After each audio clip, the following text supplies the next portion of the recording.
draft iterations as the Corki does get locked in. Oh, and there's no Gragas anymore, so hopefully we don't have to worry about Gragas builds, or we're going to have Fearsome Blaziken come back on here and talk more about items.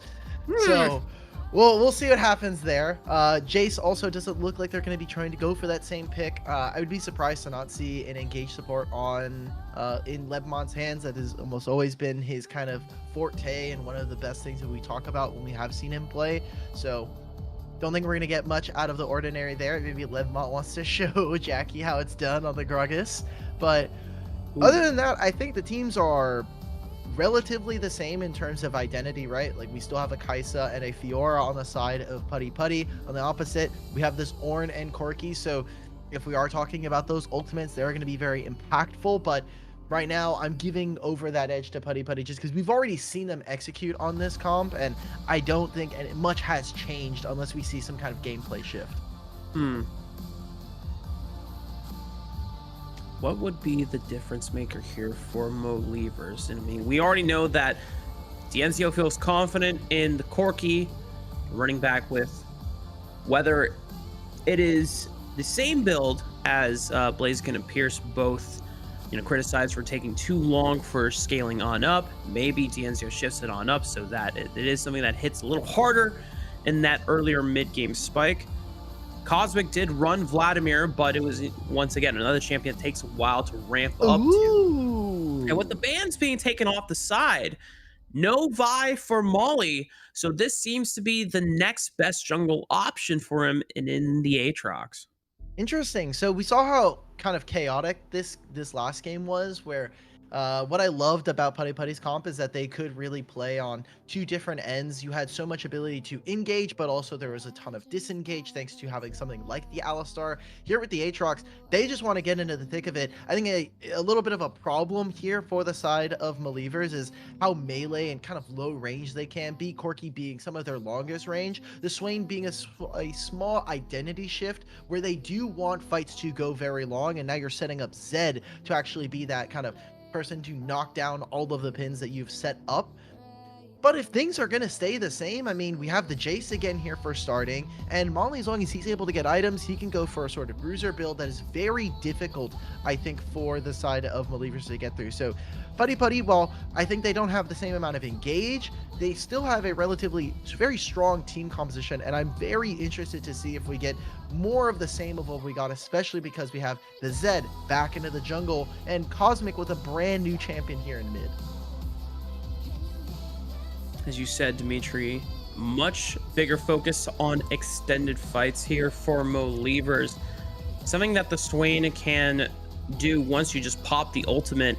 And it's not like the Vladimir could not participate in those extended conversations, but I think this is more about, hey, MohLIEVERS, we need to get something and capitalize on it early when we do hit our stride and we do get that lead. Puddi, it's all long range poke once again, and starting, even though he got the R5 counter pick option, he's like, nah, give me back that Jace, baby, let's run it back. So doesn't seem like the game plan is going to be changed up for either team whatsoever. We didn't see that much early game action, no river skirmishes for the Scuttle Crab. The ganks didn't really come to fray until around the 3-minute mark when junglers had completed their first rotation of camps, so we'll see if that plan still stays the same.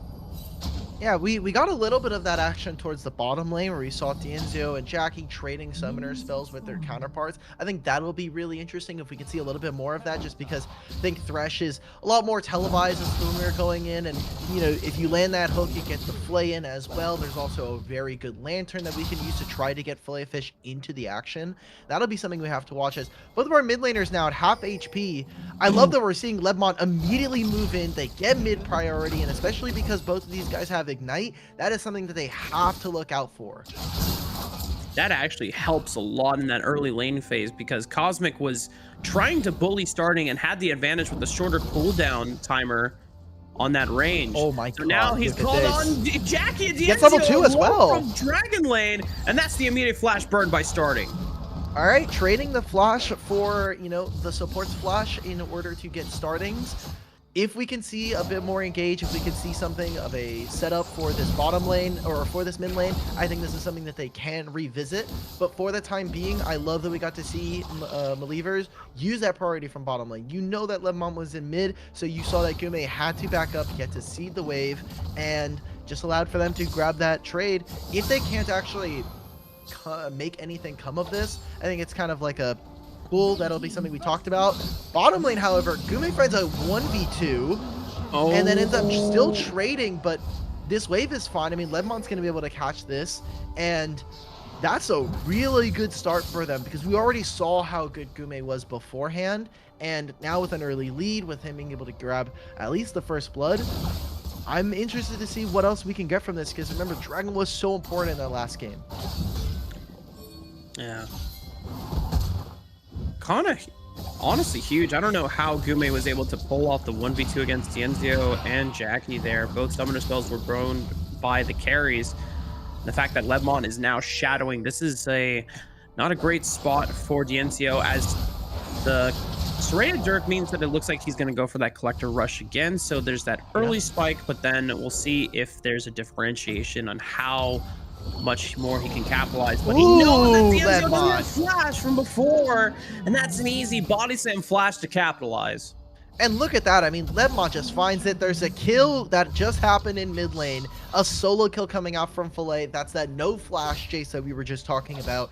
But now they're bullying onto this bottom side, and one of your big damage dealers has to be this Corki. JAMCo always has been a high influence player on all of the teams he's been, and so seeing him down so early on is very worrisome for MohLIEVERS and their chances at being able to take a second game victory. Yeah. Mark, I do have to ask, what is this PNG placeholder item looking thing in, or is that Bomby Cinder? Is that what that's supposed to be? Cinder. I don't Dude, remember. that looks garbage. We need to bring back Bomby Cinder. We have art for this. What's going on? Like, this is like I just hired some UCLA kids to pull up to make some art for me. No offense to UCLA. UCLA kids are great, but why are we getting the we have art for this. We have Bombies. Shimmering Spark. It's the starter version. Sag. Yeah. It's like so there's Sunfire Cape, that's the that's the final evolution. Then there's Bombies, and now there's Shimmering Spark. Meanwhile, in my day, we did not have any of this Shimmering Spark. Well, we're just punishing starting over and over. Now this time he has flash, but it's just too late. I live with 1 HP. Is there enough damage? Ignite, tick, tick, tick, tick, tick. Oh, Josh, he lived this time. And now Molly's here to capitalize. Cosmic, the flash, but Molly with the flash of his own, the pull from the... No way. Wow, Molly! Not close enough, and Filet of Fish is there with the damage. All right, so now the mid jungle here for Puddi, people that we tend to look at as being a point of strength for this team, have fallen. They were trying to find plays, trying to get kills onto Cosmic, and hey, Cosmic, you ended up living. Big thumbs up. Your whole deal in this game right now is just neutralize starting. Just make sure you're able to go even in lane. Make sure that you're able to be a very impactful Swain as we get later into the game. You already see that Rod of Ages getting ready. And now starting, trying to go for the 1v1, try to trade at least. Ignite last tick. Ignite. There it is. Okay. Starting is able to at least trade one in the 1v2 gangbang as we get ready for... Mark, you're getting fired for sure, brother man. We are... This is not our solo key games, brother. This is not the Discord. I cannot hit vine booms for you, okay? So when you're talking like this, okay? Could you hit it though? That would be really funny. I don't know if it'll come up on stream, and also I don't know how loud it will be. No, because the audio it's taken from the Discord call, so we can do it for the next one. There you go. Yeah. There we go. We got a team fight, and JAMCo just uses it to take a one-way trip from one side of the US to the other, as just simple repositioning. We're kind of fostering for this Herald, and it's turning into a win here for the side of MohLIEVERS. And now Rift Herald potentially in possession or control of MohLIEVERS here. MTS posturing on the left side, 1600 HP. This should be a clean take. Nicely done here, as that was an objective that both of the teams were contesting for. And now Puddi are on the back foot as they have to reposition, they have to redeploy to make sure they can contest this Ocean Dragon as well. And we've been talking about this a little bit, especially during game one, where we saw some trading of objectives. Obviously, the Dragon going over to the side of Puddi, the Rift Herald going over to the side of MohLIEVERS. But this time, it feels like the side of Puddi, some of their early plays didn't work out. We saw that level 1 roam from Lemon not actually turn into anything. They end up getting starting Splash eventually, and then he starts to take a couple of deaths. Molly as well, trying to fix the situation. Really, the only people that we're seeing kind of step up or do well in their own lanes are Gume and MTS. So now they need to be the ones to step up in this game and say, okay, we're the ones leading, we're the ones that have gold leads, we're the ones that are able to influence our side of the map a little bit more than our counterparts. And you're already starting to see that they're swapping away from these lanes. They're trying to get a little bit of priority where they can. And what I want to see from MohLIEVERS is keep up the pace. I know Blaziken was talking about it with the itemization, but you can kind of apply similar strategies just without the items.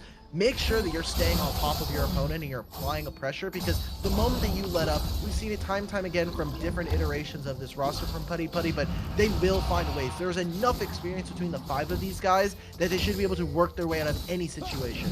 Yeah. You cannot give back any relief towards Puddi, otherwise they will not be merciful. They're going to yoink control back. As the game has slowed down quite a bit, both teams took some time to make some macro moves before turning towards the Ocean Dragon. And this time, Puddi find a chink in the armor where they can have an opportunity to take a dragon without really much punishment from the side of MohLIEVERS, as they already used their main macro move and taking out that turret with the Rift Herald. It was a small dance, right? Like, you get your play, and then I have to reset, or I have to take a step back, and you get to lead the dance. Right there, like you're saying, they get the bottom tier 1 in Dragon Lane. So now we're going to be able to see what they're able to do after this wave, just because there is a Corki package ready to go, and JAMCo can use that. We haven't seen too many offensive Corki packages coming out from JAMCo so far this series, as we've gotten our second game of Corki. I want to see him play, you know, a little bit on that line. It is a great tool to use, especially with how low range some of these members can be from the side of Puddi. You have this Jace who can poke, but Jace currently a bit of a troll. You have Gume, who, hey, he is going to be very powerful, but still waiting for that Muramana to be finished. So some of that damage is not quite there. And if you're able to get them all stuck, especially with an Ornn ultimate or the Thresh, that package can be very impactful. Couple of ultimates being traded here by both MTS and Filet-O-Fish in exchange of resources. Is now both teams, there's not really much to fight here for on the top side of the map other than control. Yeah, I mean, they gave up mid priority, and that was Lemon actually utilizing the Gragas ultimate to try to clear the wave and push them off the turret, but they lost mid tier 1 HP, and they're not really getting, I say that, top lane, there is some action going on. And now Molly has gone into the World Ender mode, but it's only a trade of 1-for-1. Both Filet-O-Fish and starting to go down in the crossfire. Might have been some action here in the mid lane as well. Jackie popping the box earlier just to see if they could look for a pick onto Lemon. But his flash was exchanged as I imagine both teams are just trying to see if they can get the better of the other in a skill check, hands check that would allow them to take the tower in the aftermath.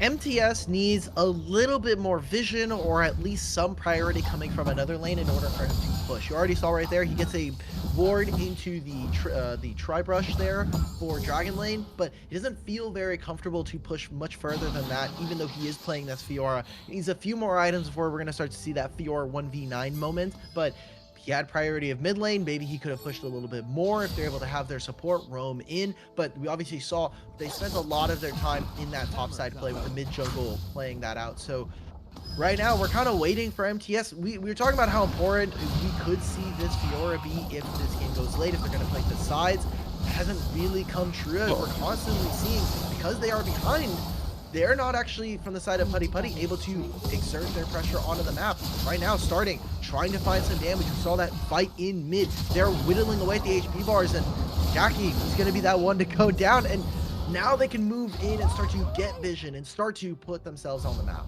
Yeah, and it's going to be such a constant tug of war of battling for priority, trying to take out these minion waves.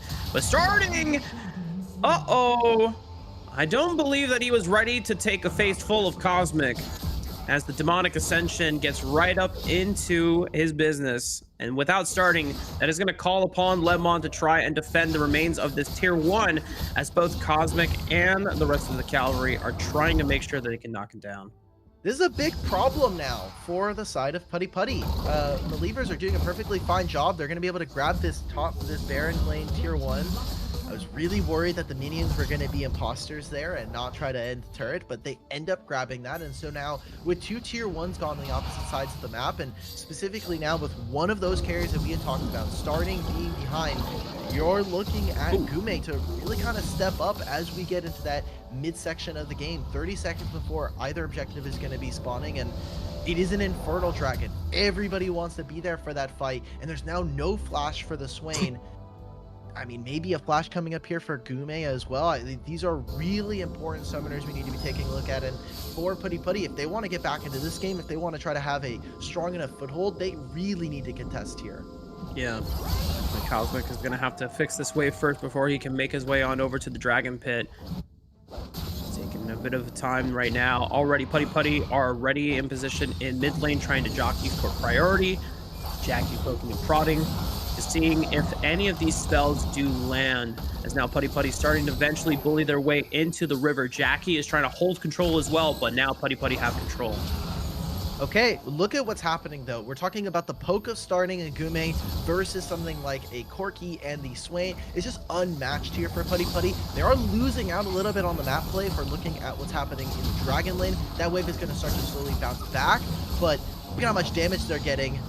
All right, they're trying to find something, but they're not on the same page. Okay, well, Lemon might be going down here, but it's just the front line so far, as MTS is able to trade it back on to Jackie. Filet-O-Fish already using the death mark, but gets popped by Gume as he finds his moment for the killer instinct. And you just see how decisive and how clean the team fighting is from Puddi, able to whittle down the members of MohLIEVERS one by one. Dienzio's last one, but the nice exhaust from Gume slows him in his tracks, nowhere else to go. And just like that, Puddi take out all 5. It's a Gapplebee's table of 5. It's a full-on ace. They get the Baron. They're going to also grab this Dragon, as we already see Gume's over there. Like, it's a good fight. I want to take nothing away from Puddi, but it just felt like MohLIEVERS were in 5 separate Discord calls at that point. We have Hitman going in, and then we have Swain trying to find and engage into that backline. It was just all over the place. Dienzio was not getting good target selection in that instance, and so that was a really sloppy fight coming out from MohLIEVERS. And when we're talking about having that kind of competition here for the side of Puddi, yes, they were behind early. Yes, there are a lot of plays that I think went wayward for them and some lane matchups that they weren't expecting to kind of end up the way that they did. But now we're back to that same point that we always talk about for them, which is, cool, they won a single team fight. Now we get to see how they close this game out, because they have now a huge lead. We're going to probably see MTS look for a 1v2 outplay, though. The riposte, not enough to save himself there. Oh my god! Cosmic barely dodging out on the Void Seeker from Gume as well. Meanwhile, action on the other side of the map, but nice use of the Dark Passage from Jackie, getting Hitman out alive from what could have been a pick from Ledmon and crew. Starting them only whittling down this turret as fast as they can, though. 300 HP, and it's already gone. Jackie trying to keep them in tow. There's no damage dealers here for the fray quite yet. Dienzio finally arrives to the scene. Nice flake. Keeps starting from being able to jump on top of his face, as now Molly looks for the knockup as well. One more Dark Flight as they look for the Darkened Blade. Hitman with the 3-man knockup, and again, can Dienzio hold up now, hold up. Molly's getting a super low. The stasis from the Zonya's Hourglass as well. Oh, Filet-O-Fish is able to find that one, and now they can find even more triple for Filet-O-Fish. Lemon was left to the wall, keep going, and now it's looking for Gume. Could this be the quadrant for Filet-O-Fish right on top of it as well? The death mark is not even needed. It's just the no! Cleans up the kill. No quadra, but quiet as well. Almost a damn near ace. A lot of gold going over, and all of that in Filet-O-Fish's back pocket now. I don't know if it's quite enough to bring them back into this game, but it sure as hell is going to slow this one down. It's going to put a little bit more time on the shot clock there. But Dienzio, I think you've waited a little too long. You stayed a little too long in this Baron lane. MTS is going to find that kill. It's gonna feel nice about that. He's gonna be able to clear out these 2 top waves. And now look at where Baron is, spawning in 30 seconds. You have to imagine the dragon is also going to be spawning in the next 45 to a minute. And so bit of a worrisome spot here, as this could decide the game. And now Filet-O-Fish utilizing this, they're just grouping all on one side. They're playing around this Zed, gonna be level 15 soon.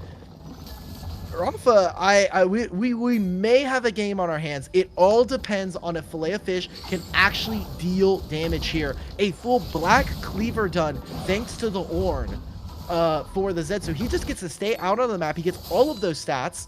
He's a little worrisome now. Yeah, he's got 4 full items. He is the richest person on the map. And so if there's any chance for MohLIEVERS to come back into this game, it's got to be through the wallet gap of Filet-O-Fish, just being able to continuously outplay and find multiple isolated members to pick off in these skirmishes as well. Lemon almost going down. Ignite is not going to be enough. Wow. He's able to make it out alive. Elder is coming up in the next couple of minutes. Another Baron has spawned. And now Puddi find themselves in a moment where they can no longer leisurely just take this game. They have to be more conscious about how Filet-O-Fish is going to be navigating these fights. All eyes are on Filet-O-Fish, level 15, so he is already ready to go. He's got another item slot that he can use, but really exciting stuff. I mean, we didn't get to see too much of the Jungle Zed in the last game, but this time around, he is just going into the backline, and we talked about, hey, Jace and this Kai'Sa are going to be the main damage dealers, but Jace was already taken out of the game pretty early on thanks to some plays from the side of MohLIEVERS. So now we're looking at Gume, and Gume has to be able to deal damage while also avoiding Swain, while also avoiding Ornn and Zed, and all of these things are so difficult to deal with. I want to see how Gume is actually able to get around these kind of plays. You are playing Kai'Sa. You have an infinite amount of tools at your disposal to do so, but all comes down to execution, sorry. Yeah. I didn't give you what I have, right? You're not getting sick too, right? Well, I left your house a week ago, so hopefully not by this point. If it hits me now, then it was always meant to be. Jackie might have found a pick. Starting, popping the stasis.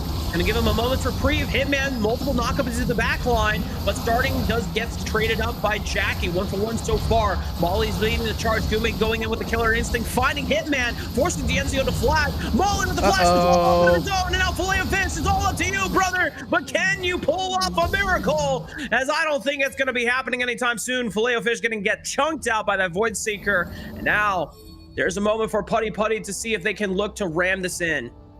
Filet-O-Fish, he was using all of his spells on starting. So they found that kill onto Jace, but not much after that. So Filet-O-Fish is going to go back to base.